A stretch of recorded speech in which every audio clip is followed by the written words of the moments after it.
آمن الرسول بما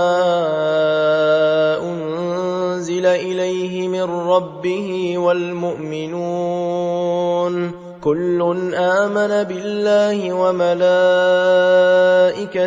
وكتبه ورسله لا نفرق بين أحد من رسله وقالوا سمعنا وأطعنا غفرانك ربنا وإليك المصير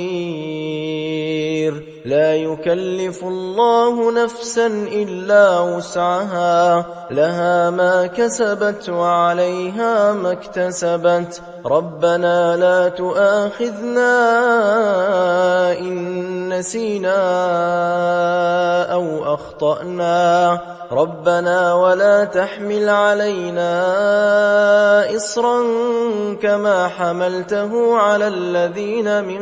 قبلنا ربنا ولا تحملنا ما لا طاقة لنا به واعف عنا واغفر لنا وارحمنا أنت مولانا فانصرنا على القوم الكافرين.